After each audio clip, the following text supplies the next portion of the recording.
चल ठीक है जो हो गया। सर पेपर चेक किए क्या? कर दिए वो कुछ नहीं, ये हो जाता डिलीट, टेंशन नहीं लेना।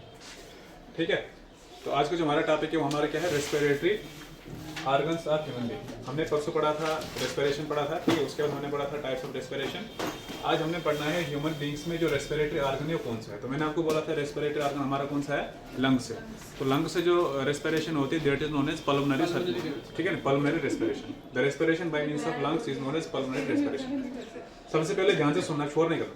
The respiratory organ of man is lungs. हमारा जो रेस्पिरेटरी ऑर्गन कौन सा है, लंग्स है।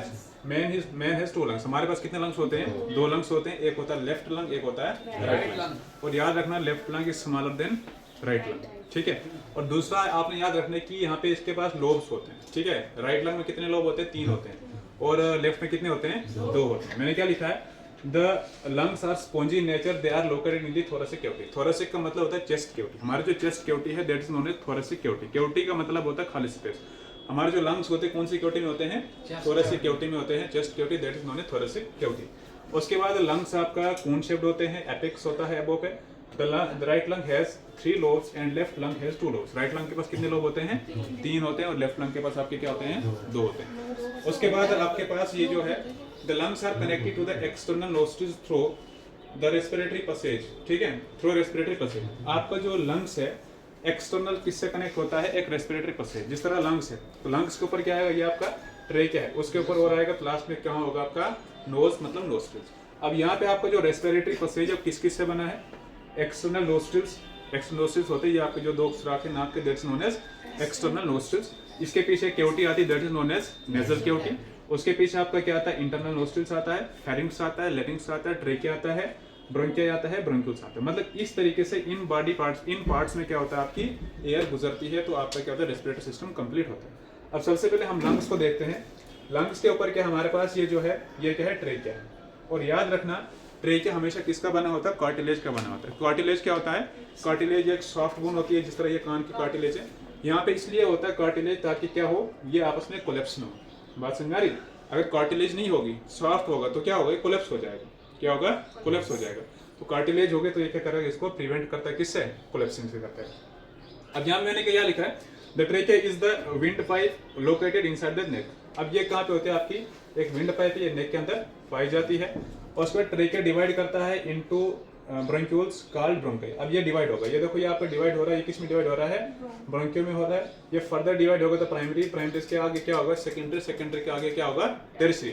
लास्ट में जो आपका होता है वो कहाँ पे जाते हैं, एल्वेलाई में जाते हैं। एल्वेलाई क्या होते हैं, एल्वेलाई आपके क्या होते हैं, एयर सैक्स होते हैं, ठीक, जिनको बोलते हैं structural and functional unit of lungs. Alveoli क्या होता है, LVEOL। एल्वेलाई को क्या बोलते हैं, structural and functional unit of lungs. Structural and functional unit of lungs. और एल्वेलाई का काम होता है एक्सचेंज ऑफ गैसेस। क्या कराना, exchange of gases, exchange of gases, ठीक है। तो एल्वेलाई आपके क्या होते हैं, सबसे लास्ट पर जो आपके बैलून लाइक स्ट्रक्चर होते हैं उनको क्या बोलते हैं, इनको एल्वेलाई बोलते हैं। इनका काम होता है गैसेस को एक्सचेंज कराना, मतलब कार्बन डाइऑक्साइड को रिलीज करना और ऑक्सीजन को अंदर ले जाना, ठीक है। तो एक्सचेंज ऑफ गैसेस कहाँ पे होता है, एल्वेलाई में होता है। And these are the structural and functional unit of lungs, ठीक। हमने सेल भी पढ़ा था, तो सेल हम बोलते हैं बेसिक स्ट्रक्चरल। तो इस तरीके से क्या आपका एल्वेलाई भी किसका स्ट्रक्चरल है, लंग्स का है।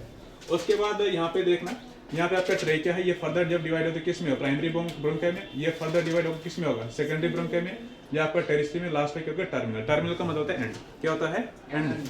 उसके बाद क्या होगा, यहाँ पे आगे फर्दर डिवाइड होगा, इसमें ये आपकी एल्वेलाई बनेंगे। तो इसमें एल्वेलाई में जो स्पेस होती है उसको क्या बोलते हैं, इसको बोलते हैं वेस्टिब्यूल।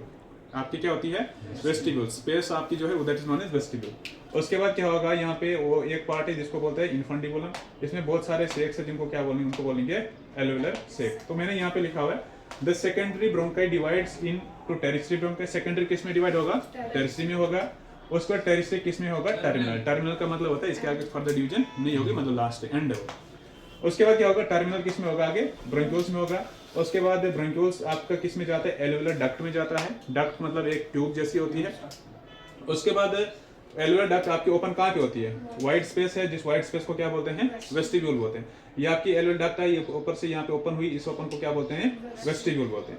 उसके बाद वेस्टिब्यूल में बहुत सारे इनफंडिबुला रिसीव होते हैं। ये आपके जो ये गोल, ये आपके सर्कुलर, इनको क्या बोलते हैं, इनको इनफंडिबुला बोलते हैं। तो each fundibulum has a bunch of alveolus और एयर सेक्स। इसमें बहुत सारा बंच है। बंच का मतलब क्या होता है, झुंड, ग्रुप है पूरा, गुच्छा जैसा है, ठीक है। उस गुच्छे को क्या बोलते हैं, उसको एयर सेक्स बोलते हैं, या तो एल्वेलर सेक्स बोलते हैं, या तो एल्वेलाई बोलते हैं, ठीक। और यहाँ पे जाके क्या होता है, हमारी गैसेस एक्सचेंज होती है। और इनके बाहर से क्या होता है, सेल्स लगे होते हैं, उन सेल्स को क्या बोलते हैं, एपिथेलियल सेल्स बोलते हैं। क्या बोलते हैं, एपिथेलियल सेल्स बोलते हैं। कहाँ पे होते हैं आपके, मैंने लिखा है। उसके बाद has a number of alveolus air sacs. The alveolar consist of a single layer of epithelial cells. यहाँ पे क्या होता है, सिंगल लेयर किसकी होती है, एपिथेलियल सेल्स की होती है। तो आपने याद रखना, हमारे बॉडी में गैसेस ऑफ एक्सचेंज कहाँ पे होता है, एल्वेलाई में होता है। तो एल्वेलाई किसके अंदर होते हैं, लंग्स के अंदर होते हैं, ठीक है। तो लंग्स आपका क्या है, मेन रेस्पिरेटरी ऑर्गन है, किसका, ह्यूमन बीइंग का। बात समझ में आ रही।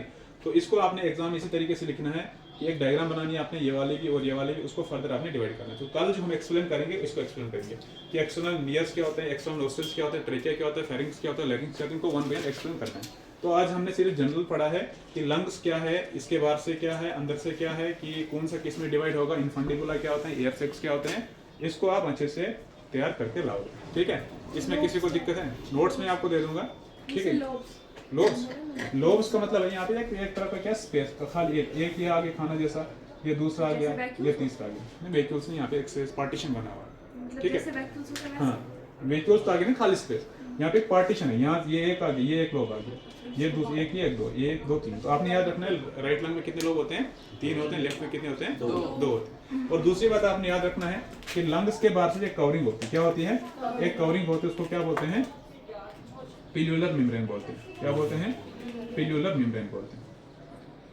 ये मैं कल जब नेक्स्ट थर्ड टॉपिक आपका होगा स्ट्रक्चर ऑफ लंग्स, उसमें आपको बताऊंगा कि एक्चुअल में पिल्यूलर मेम्ब्रेन क्या होती है। ये भी आपकी 2 तरह की होती है, एक होता है पेरिटल, एक होता है विस्ट्रल, ठीक है।